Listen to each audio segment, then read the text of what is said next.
For the first time in history, people and machinery are working together, realizing a dream. A uniting force that knows no geographical boundaries without regard to race, creed, or color. A new era where communication truly brings people together. This is the dawn of the net. Want to know how it works? Click here to begin your journey into the net. Now, exactly what happened when you clicked on that link? You started a flow of information.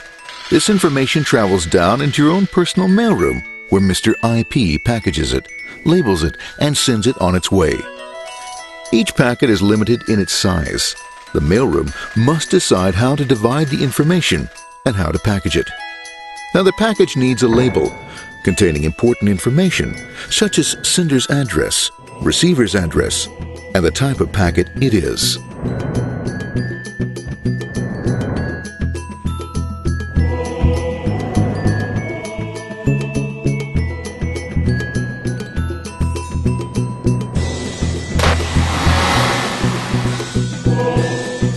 Because this particular packet is going out onto the internet, it also gets an address for the proxy server, which has a special function, as we'll see later. The packet is now launched onto your local area network, or LAN. This network is used to connect all the local computers, routers, printers, etc. for information exchange within the physical walls of the building. The LAN is a pretty uncontrolled place, and unfortunately, accidents can happen.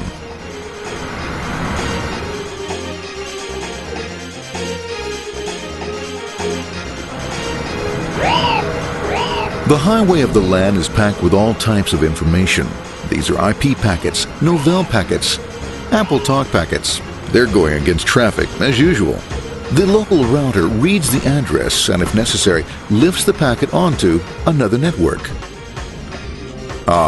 The router, a symbol of control in a seemingly disorganized world. Whoops, sorry about that. Let's go with this one here, this one here.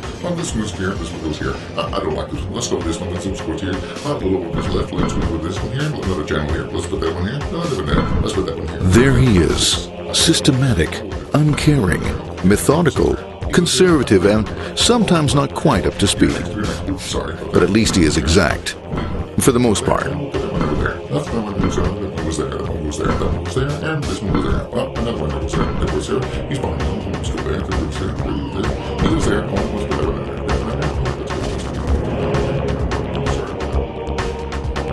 there. As the packets leave the router, they make their way into the corporate intranet and head for the router switch. A bit more efficient than the router switch plays fast and loose with IP packets, deftly routing them along their way. A digital pinball wizard, if you will. Here we go. Here comes another one, and it's another. Watch this, Mom. Here goes. Whoop, we're on the back. Hey, in there. Over the left, over the right, over the left, over the right. You got it. Here it comes. Right down. He shoots. He scores. It's going. Hey, wait. Here, watch out. Here comes another one. Oh, here we go. And it's gone. As packets arrive at their destination, they're picked up by the network interface, ready to be sent to the next level. In this case, the proxy. The proxy is used by many companies as sort of a middleman in order to lessen the load on their internet connection, and for security reasons as well. As you can see, the packets are all of various sizes, depending upon their content.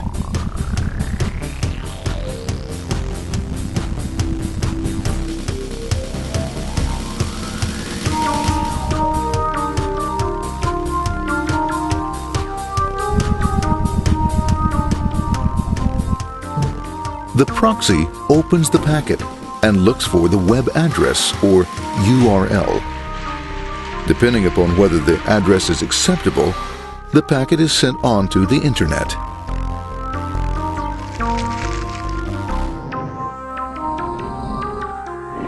There are, however, some addresses which do not meet with the approval of the proxy, that is to say, corporate or management guidelines. these are summarily dealt with. We'll have none of that. For those who make it, it's on the road again.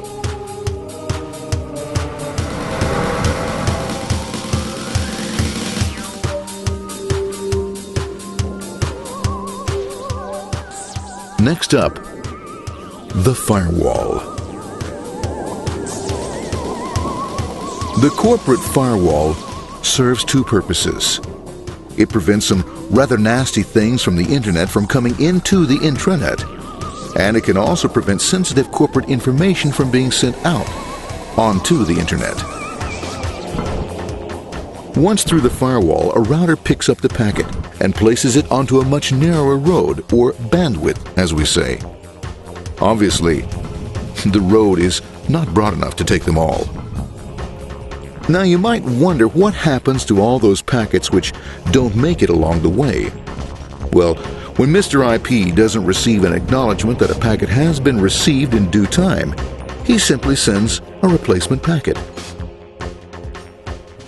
We are now ready to enter the world of the Internet. A spider web of interconnected networks which span our entire globe. Here, routers and switches establish links between networks. Now, the net is an entirely different environment than you'll find within the protected walls of your LAN. Out here, it's the Wild West. Plenty of space, plenty of opportunities, plenty of things to explore and places to go. Thanks to very little control and regulation, new ideas find fertile soil to push the envelope of their possibilities. But because of this freedom, certain dangers also lurk. You'll never know when you'll meet the dreaded ping of death. A special version of a normal request ping, which some idiot thought up to mess up unsuspecting hosts. The paths our packets take may be via satellite, telephone lines, wireless, or even transoceanic cable. They don't always take the fastest or shortest routes possible, but they will get there. Eventually. Maybe that's why it's sometimes called the worldwide wait. But when everything is working smoothly, you can circumvent the globe 5 times over at the drop of a hat. Literally. And all for the cost of a local call or less. Near the end of our destination, we'll find another firewall. Depending upon your perspective as a data packet, the firewall could be a bastion of security or a dreaded adversary. It all depends on which side you're on and what your intentions are. The firewall is designed to let in only those packets that meet its criteria. This firewall is operating on ports 80 and 25. All attempts to enter through other ports are closed for business.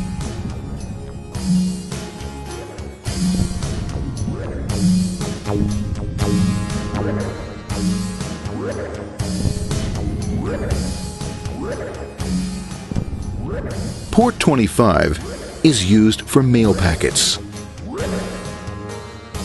while Port 80 is the entrance for packets from the Internet to the web server. Inside the firewall, packets are screened more thoroughly. Some packets make it easily through customs, while others look just a bit dubious. Now, the firewall officer is not easily fooled, such as when this ping of death packet tries to disguise itself as a normal ping packet. It's okay, go on, it's okay, no problem. Have a nice day, be out of here, bye. For those packets lucky enough to make it this far, the journey is almost over. It's just a line up on the interface to be taken up into the web server. Nowadays, a web server can run on many things, from a mainframe to a webcam to the computer on your desk. Or why not your refrigerator? With a proper setup, you can find out if you have the makings for chicken cacciatore or if you have to go shopping. Remember, this is the dawn of the net. Almost anything's possible. One by one, the packets are received, opened, and unpacked. The information they contain, that is, your request for information, is sent on to the web server application.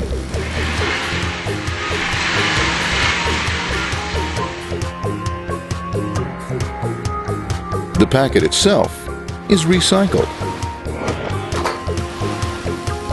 ready to be used again, and filled with your requested information.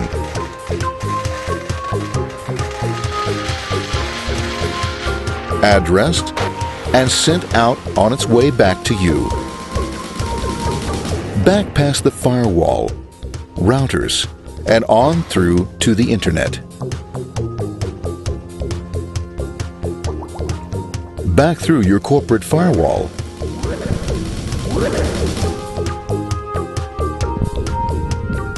And onto your interface.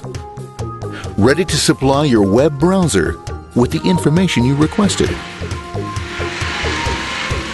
That is, this film.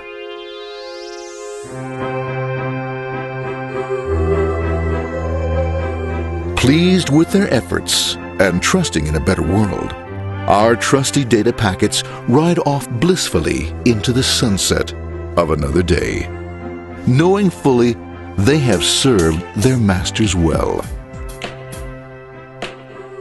Now, isn't that a happy ending?